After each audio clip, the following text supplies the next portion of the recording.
कि right Coulomb's law, question है right Coulomb's law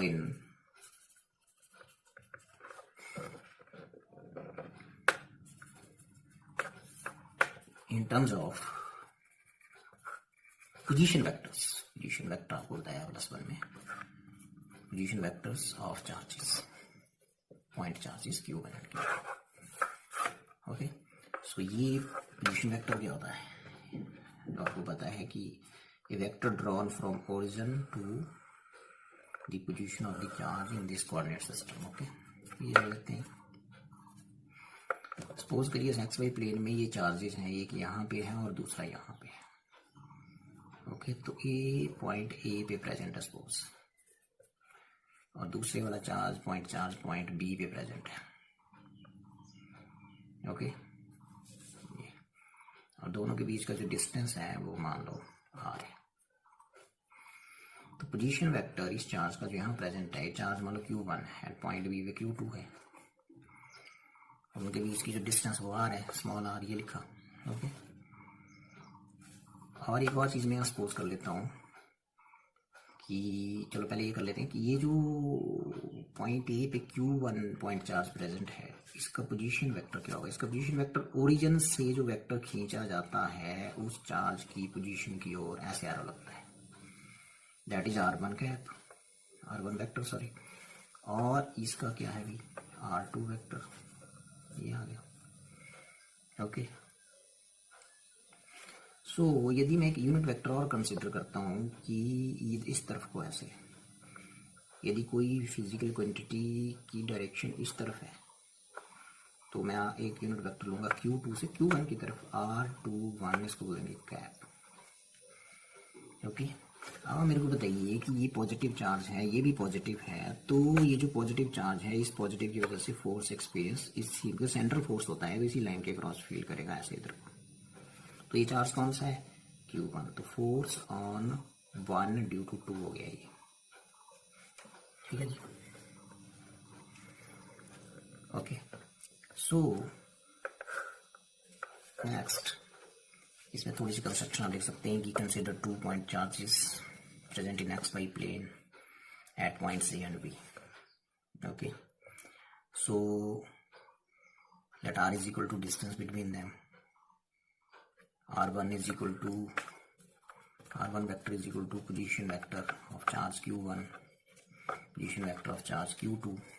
Okay, and r जो है ऊपर लिखना distance between charges Q1 and Q2। ठीक है, तो अब इसको आप टेस्ट करेंगे इसकी वजह से कि ये कहाँ जाएगा, पॉजिटिव है तो उस तरफ ही जाएगा। तो फोर्स लगा किस पे, force on Q1 due to Q, कितना फोर्स लगेगा, F12 is equal to 1/4 pi epsilon not.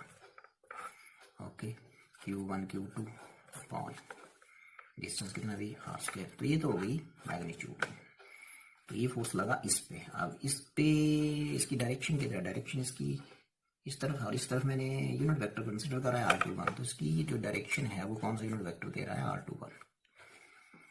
ठीक है जी, पी अब ये कंप्लीट हो गया। This is force is vector, this is magnitude and this is direction is given by this R21 cap. Okay, so यदि मैं थोड़ा सा और आगे बढ़ूँ तो F12 को मैं ऐसे लिख सकता हूँ, देखिए 1/4 पाई एप्सिलॉन नॉट, कुछ नहीं करना है, Q1 Q2 आप R से मल्टीप्लाई करें, ऊपर R से डिवाइड करें, तो बन गया R³ और ये बन गया आपका R21 कैप। ये अब ध्यान से देखना यहाँ पे कि ये R और आगे R21 ये डायरेक्शन है और एक इस चीज का मैग्नीट्यूड है, वो R है। R ये वाली लाइन है R, ये वाली जो इस लाइन की जो लेंथ है वो बेसिकली मैग्नीट्यूड है इस वेक्टर का।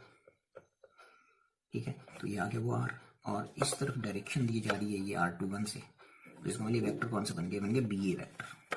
तो ये क्या बन गया BA वेक्टर, और ये BA वेक्टर का बन गया मैग्नीट्यूड और उसका क्यूब। तो कैसे लिख सकते हैं आगे बोलिए, F12 is equal to 1/4 pi epsilon naught Q1 Q2 बटे ये कौन सा वेक्टर बन गया बोलो, BA वेक्टर बन गया। ये BA वेक्टर इसलिए बना बिकॉज इस लाइन के ऊपर मैग्नीट्यूड कितना है भाई, आर ही है, और डायरेक्शन कौन है R21, और डायरेक्शन इधर को है तो बी पहले आ जाएगा ये बाद में, तो BA वेक्टर बन गया। और ये नीचे उसका मैग्नीट्यूड ही है, मैग्नीट्यूड कैसे लिखते हैं, मॉडुलस और power 3, this is equation number so इस डायग्राम को ध्यान से देखेंगे और इस डायग्राम में आप ट्रायंगल लॉ लगाएंगे, ठीक है। Apply triangle law of vector addition. कौन से ट्रायंगल लगाएंगे बोलो? In triangle OAB। चलो लगाइए। तो इसमें देखिए ध्यान से कौन सा रिजल्टेंट वेक्टर बनेगा दो वेक्टर्स का। तो उसमें पढ़ा है आपने कि A vector plus B vector is equal to resultant vector, that is R vector. तो A कौन होगा यहाँ, ये देखना पड़ेगा। तो उसमें क्या बताया, सेम ऑर्डर में लेने हैं दो वेक्टर्स A और B। तो ये देखो यहाँ से चला, ये हो गया A की तरह, यहाँ खत्म हो गया, दूसरा यहाँ से शुरू हो गया, ये देखो ये B की तरह हो गया। और इन दोनों का रिजल्टेंट अपोजिट ऑर्डर में लेना है, इधर नहीं लगेगा एरो, इधर। तो इन दोनों वेक्टर्स का रिजल्टेंट ये है, ठीक है। तो इन दोनों का सम कर दो, इन दोनों का सम कर दो और रिजल्टेंट ये हो जाएगा। तो कौन से हैं दो, ये OB plus BA is equal to OB vector plus BA vector is equal to OB vector plus BA vector is equal to, ये रिजल्टेंट है और ये OA वेक्टर है। ओके, तो यहाँ से आप BA वेक्टर निकालिए, ये राइट हैंड साइड में जाके माइनस OB हो जाएगा ये। तो आपके पास वैल्यूज पुट करिए आप। BA vector is equal to OA vector की वैल्यू कौन से वेक्टर है, R1 vector position vector of Q1 and OB vector कौन है, R2 vector position vector of charge Q2 point charge Q2। Okay, so ये आ गई इक्वेशन नंबर 2। तो इसका मैग्नीट्यूड कैसे लिखेंगे बताओ, मॉडुलस के अंदर कर दो इसको बाद में ऐसे। ओके, सो ये आ गया। This is equation number 3 using equations 2 and 3 in 1। using equations 2 and 3 in 1. So you will get this F12 is equal to 1/4 pi epsilon naught Q1 Q2 upon ये BA vector means ये वाली value R1 vector minus R2 vector, okay, upon BA vector का magnitude है, magnitude this one, ये R1 minus R2 और इसकी power कितनी है भाई 3। तो ये force on Q1 due to Q2 in terms of position vector, जो कि इसमें R1 R2 पोजीशन वेक्टर्स। तो पोजीशन वेक्टर्स के रूप में कूलम्स लॉ को ऐसे लिखते हैं। यदि आपको F21 लिखना होगा तो सिमिलरली लिखना है आपने, सिमिलरली 1 का 2 कर दो, 2 का 1 कर दो, तो हो जाएगा F21 एक्सचेंज कर दो 1 2 को, तो आ जाएगा Q1 Q2 में नहीं जरूरत है, लेकिन ये जो वेक्टर्स हैं यहाँ करना आपने चाहिए। ये यहाँ R2 हो जाएगा R1 की जगह, और यहाँ R1 क्यूब, और यहाँ लिखना है R2 माइनस R1। लग गया पता? कुछ नहीं, केस में हमने 2 पॉइंट चार्जेस दिए डिस्टेंस R पे और उनके पोजीशन वेक्टर्स R1 R2 ले लिए और एक यूनिट वेक्टर सेलेक्ट किया मैंने। कोई फिजिकल क्वांटिटी इस तरफ जा रही है तो उसकी दिशा देगा ये वाला, ठीक है।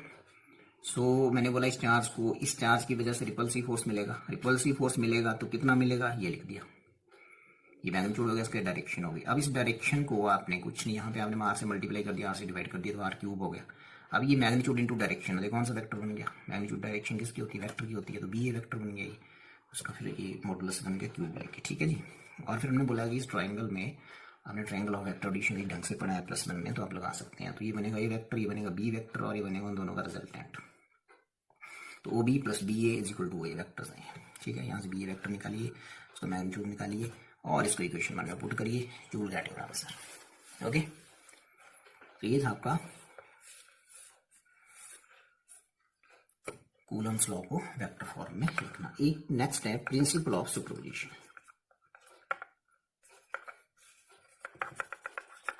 Okay, so what do you mean by this? Very simple.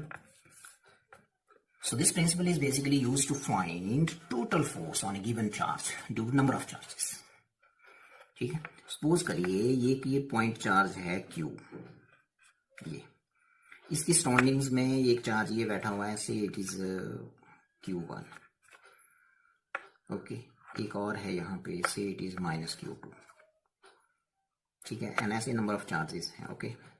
और से एक लास्ट में यहाँ और है, उसको मैंने बोल दिया Q1, ओके। सो ध्यान से सुनना, आप इसके सराउंडिंग्स में ये चार्जेस हैं। सो इस चार्ज के ऊपर नेट फोर्स इन चार्जेस की वजह से कितना लग रहा है वो निकालना है। तो उसके लिए हमारी ये प्रिंसिपल ऑफ सुपरपोजिशन मदद करेगा, हमारी हेल्प करेगा ये। सो दिस लॉ या this principle is used to find net force on a given charge वो है Q due to other charges जो इसके नियर बाई है। Okay, so no check it, ध्यान सुनो आप, ये पॉजिटिव है, ये भी पॉजिटिव है, ठीक है। तो मुझे बताओ कि ये किस तरफ जाएगा इसकी वजह, इसको टेस्ट करना है अभी, ठीक है। ये इसकी वजह से इसको कौन सा फोर्स एक्सपीरियंस होगा, अट्रैक्टिव होगा, रिपल्सिव होगा। तो ये पॉजिटिव है, भी पॉजिटिव है, तो ये इनकी लाइनें आ गई, इनके बीच का डिस्टेंस मान लो कुछ भी R1 है, R1 डिस्टेंस आ गया, ठीक है। तो इसको तो झटका इधर लगना है भैया, सेंट्रल फोर्स है उसी लाइन पे जाएगा, या तो इधर जाएगा या इधर जाएगा, रिपल्शन की वजह से इधर चला गया।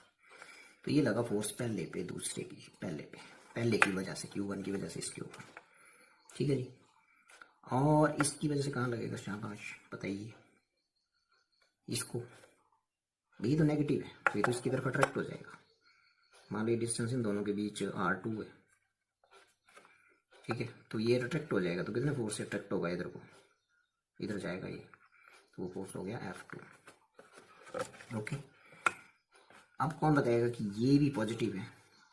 तो इनके बीच का डिस्टेंस मान लो यार N है, N थे चार्ज, तो इसको जो फोर्स लगना है इसकी वजह से पॉजिटिव पॉजिटिव है, तो इसी लाइन पे आगे निकलेगा ऐसे ये, और कितने फोर्स से निकलेगा मान लो Fn, वेक्टर लगा देते हैं, तो ये वेक्टर आ गया, ठीक है जी। F1 हो गया, F2 भी हो गया, Fn भी हो गया, ठीक है। So now what is the net force on this Q, tell me what is net force on this Q. So net force on this Q is simply, यदि मैं इसकी डायरेक्शन भी देना चाहूँ तो इसकी डायरेक्शन ऐसे दे सकते हैं, देखो ये R1 इनके बीच डिस्टेंस है, तो इसको जो झटका लगा है वो इस तरफ लगा है, तो इस तरफ यूनिट वेक्टर होगा, या R1 कैप बोल देते हैं इसको, झटके की तरफ, इसको झटका इधर लगा है, तो इसकी तरफ मैं यहाँ R2 कैप बोल देता हूँ यूनिट वेक्टर, और इसको झटका इधर लगा है, तो इसको इसकी तरफ ऐसे होगा ये RN कैप, हमने यूनिट वेक्टर मैंने दिखा दिए, लगा पता R1 डिस्टेंस इन दोनों के बीच, लेकिन इस चार्ज को वो जो फोर्स लगा इसकी वजह से वो इधर लगा ना, तो यूनिट वेक्टर फोर्स की दिशा में देना पड़ेगा ना, तो इधर को होगा R1 कैप, और इसको फोर्स कहाँ लगा, इसको फोर्स कहाँ लगा, इसकी वजह से अट्रैक्ट हुआ इसकी तरफ, तो इस तरफ देना पड़ेगा आपको, F2 की डायरेक्शन में देना पड़ेगा R2 कैप, समझे बात मेरी, R2 है, और इसको फोर्स कहाँ लगा, इस तरफ तो लगा नहीं, बिकॉज ये रिपेल हुआ, इधर लगा, तो इस दिशा में देना पड़ेगा। Question is net force on Q क्या होगा। सो net force on Q, net force on Q हो जाएगा F इज इक्वल टू पहला फोर्स प्लस दूसरा प्लस प्लस प्लस तीसरा and so on Fn, okay vector है फोर्स, तो वेक्टर, ठीक है। पुट द वैल्यूज, F1 वो लिया इन दो चार्जेस के बीच, कांस्टेंट 1.4 बाई एप्सिलॉन नॉट को K बोल देते हैं, ये चलो 1.4 बाई एप्सिलॉन नॉट ले देते हैं, ओके कॉमन आ जाएगा वो, तो कौन बताएगा, F1 F2 Fn, सिंपल है, देखिए हाँ, Q1 Q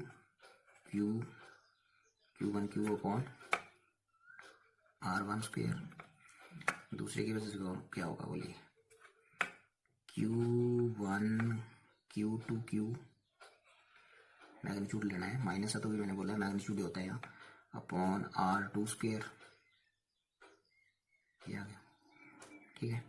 तो यदि डायरेक्शन भी लेनी है तो इसकी डायरेक्शन कौन वेक्टर दे रहा है, R1 कैप दे रहा है, R1 कैप उसकी कौन दे रहा है, R2 कैप दे रहा है, ओके।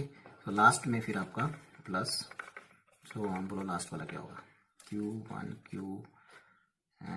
Q अपॉन, क्योंकि लास्ट चार्ज Qn है आपका ये, और Q दूसरा Q है, तो दोनों के बीच का डिस्टेंस Rn है, तो QRn स्क्वायर हो जाएगा यहाँ पे, और डायरेक्शन कौन दे रहा अभी, Rn cap, so this much force will act on this Q, okay. So यहाँ पे बेसिकली Q भी कॉमन है, सो नेक्स्ट स्टेप में आप Q को कॉमन ले लेंगे तो आपके पास ये आ जाएगा, देखो Q upon 4 pi epsilon not,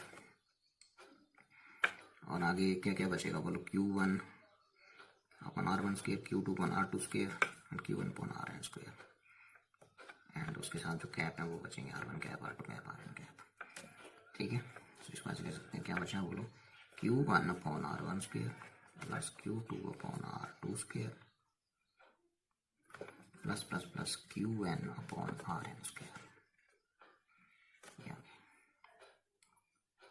और साथ में यहाँ R1 कैप था, यहाँ R2 कैप था वो भी लिखना है, और यहाँ क्या था वही Rn cap. So this is net force on this Q. So what is this principle now? It is used to find total force on a given charge due to number of charges. यहाँ थे n charges थे, ठीक है. So कैसे लिखना है? It states that total force on a given charge is the vector sum of the forces exerted individually by charges on it. Okay, so ये है आपका प्रिंसिपल ऑफ सुपरपोजिशन. सो जैसे मैंने आपको बताया कि principle of superposition, so this principle is used to find net force on a given charge due to number of charges. So Coulomb's law के ऊपर जो न्यूमेरिकल प्रॉब्लम्स होंगी उनको सॉल्व करने के लिए ये प्रिंसिपल हमारी हेल्प करेगा. ओके, सो जैसे मैंने आपको बताया कि सपोज ये गिवन चार्ज Q है, इसके सराउंडिंग में Q1 है, फिर ये डिस्टेंस आपको दिया हुआ था ऐसे, Q2 है ऐसे, Q3 है, Qn है ऐसे, ठीक है.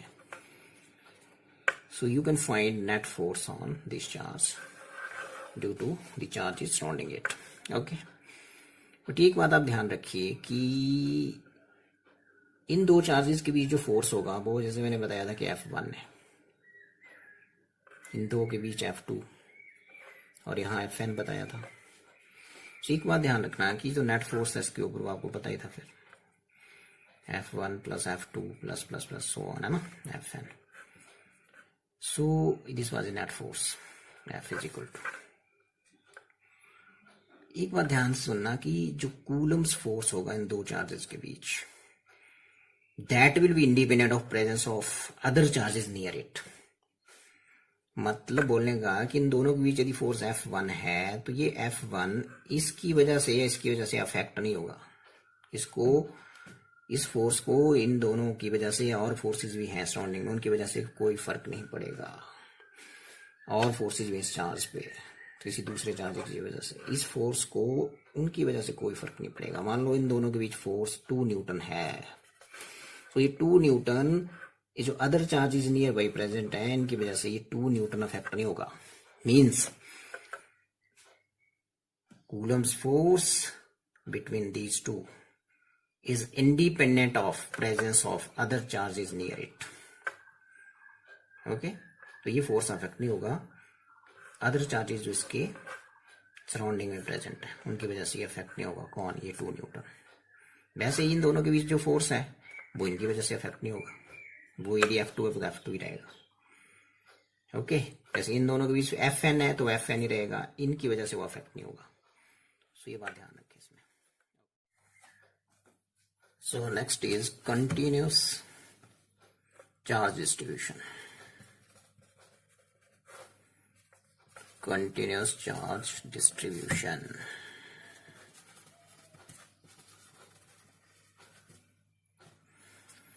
Okay.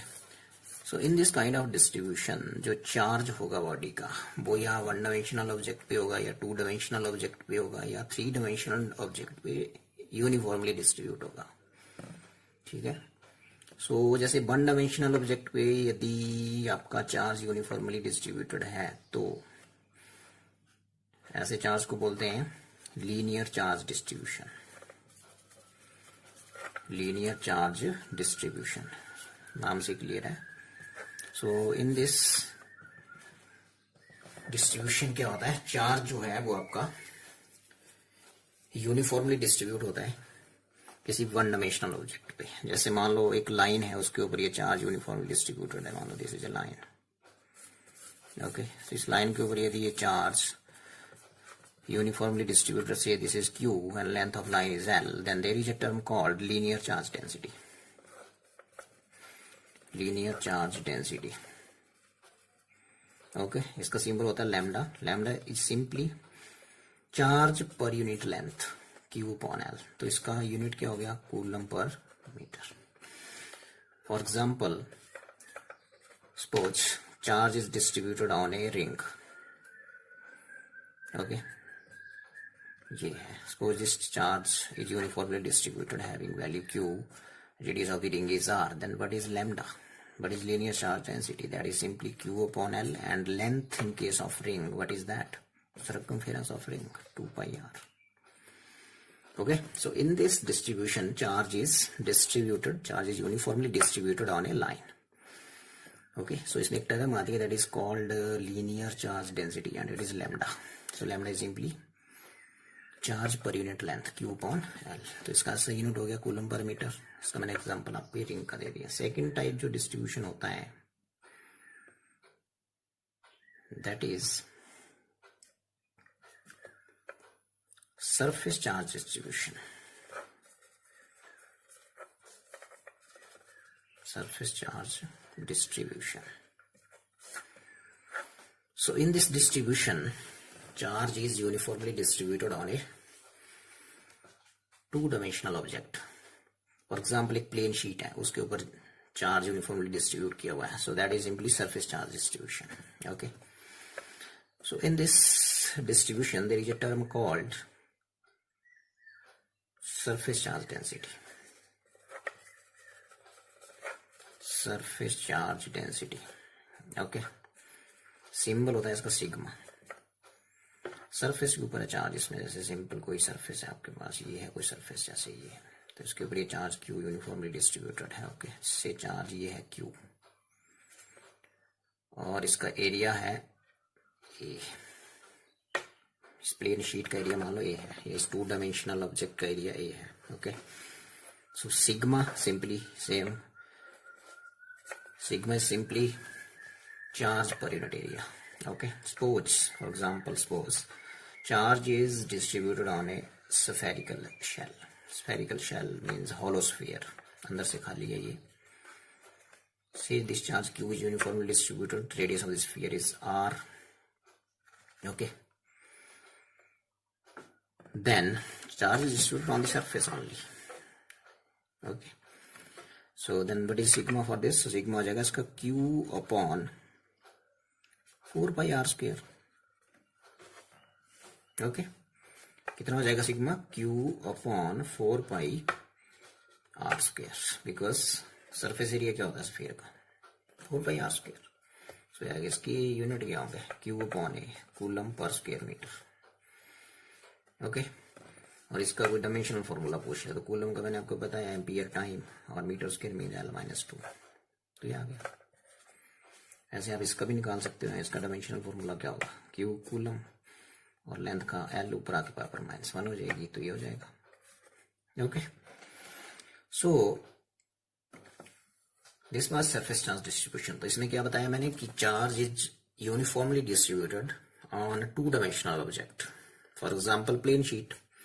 Suppose this charge Q is uniformly distributed on this area A, then what is sigma?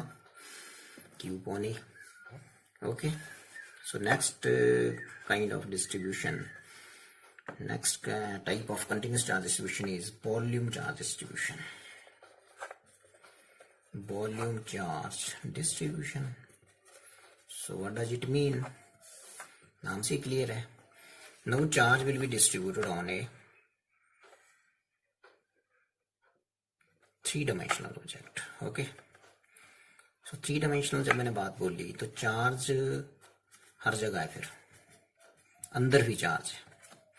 Suppose ये वॉल्यूम V है सब्जेक्ट का और चार्ज Q इसके अंदर भी होगा इसमें charge. Okay, Q charge is uniformly distributed. So in this type of distribution charge is distributed on A three dimensional object.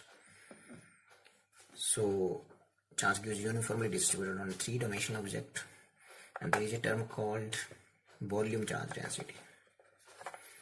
Volume charge density. Symbol is rho. So it is simply charge per unit volume. Okay. So what was the volume of this object? V. How much charge was uniformly distributed on it? Q. So what is rho? Q upon V. So what is the unit of this coulomb?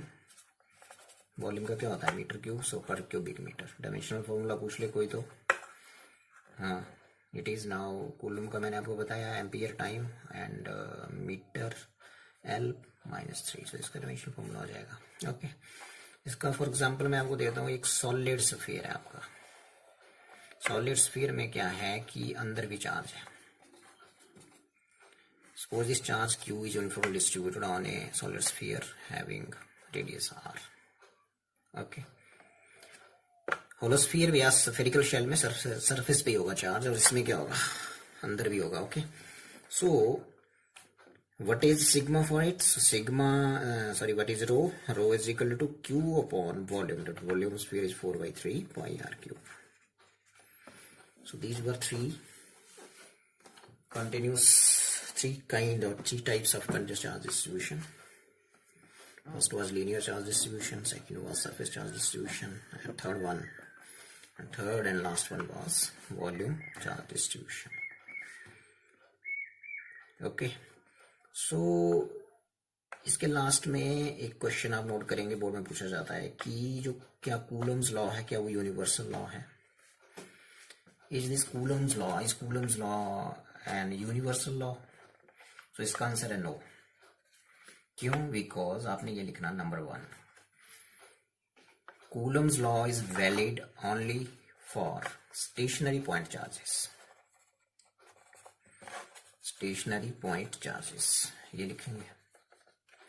Number 2, this law is not valid for distances less than 10⁻⁻15 metre. इससे कम distances होंगी charges के बीच, तो ये law valid नहीं होता है। Okay, and third and very important is Coulomb's force between two stationary point charges depends upon the nature of medium between charges. Nature of medium between charges. So basically ये जो law हो गया, ये medium dependent law हो गया। Okay, सो इसलिए हम इसको यूनिवर्सल लॉ नहीं बोल सकते। ओके